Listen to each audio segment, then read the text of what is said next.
Welcome to my channel. My name is Alexa and welcome back to another story video. So I'm going to be reading another story for you guys today. This one's called The Lorax by Dr. Seuss. So keep... Oh my God!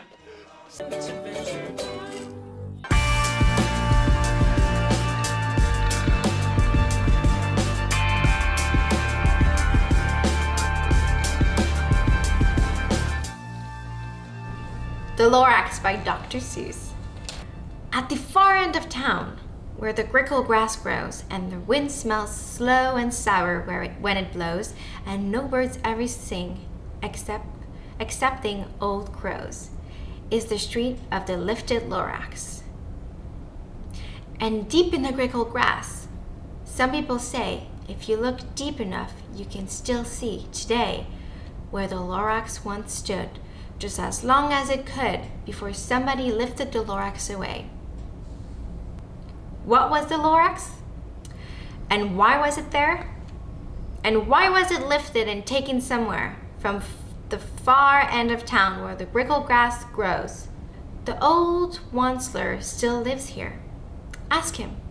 He knows. You won't see the Wansler. Don't knock at his door. He stays in this lurkim, cold under the roof, where he makes his own clothes out of muffered moof. And on special dank midnights in August, he peeks out of the shutters, and sometimes he speaks and tells how the Lorax was lifted away. He'll tell you, perhaps, if you're willing to pay. On the end of a rope, he lets down a tin pail, and you have to toss in 15 cents and a nail and the shell of a great-great-great-grandfather's snail. Then he pulls up the pail, makes a most careful count to see if you've paid him the proper amount. Then he hides what you paid him away in his snuvy, his secret strange hole, and his grooveless glove. Then he grunts, I will call you by whisper my phone, for the secrets I tell are for your ears alone. Slope! Down the slopes, the whisper my phone to your ear, and the old Wansler whispers are not very clear, since they have to come down through a sniggerly hose, and he sounds as if he had smallish bees in his nose. Now, I'll tell you, he says, with his teeth sounding gray, how the Lorax got lifted and taken away. It all started way back, such a long, long time back. Way back in the days when the grass was still green, and the pond was still wet, and the clouds were still clean, and the song of the swomy swans rang out in space.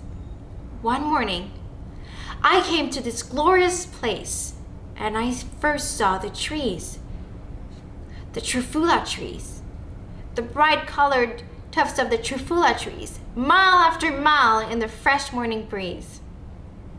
And under the trees, I saw brown bar-baloots frisking about their bar-baloot suits as they played in the shade and ate trufula fruits. From the rippleless pond came the comfortable sound of the humming fish humming while splashing around. But those trees, those trufula trees, all my life I've been searching for trees such as these.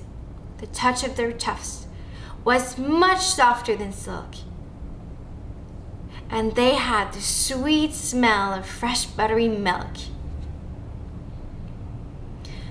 I felt a great leaping of joy in my heart. I knew just what I'd do. I unloaded my cart.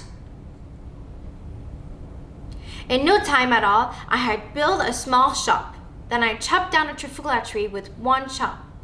And with great skillful skill, and with great speedy speed, I took the soft tuft and knit it at need. The instant I'd finished, I heard a gazoomph. I looked. I saw something pop out of the stump of a tree I chopped down. It was sort of a man. Describe him. That's hard. I don't know if I can.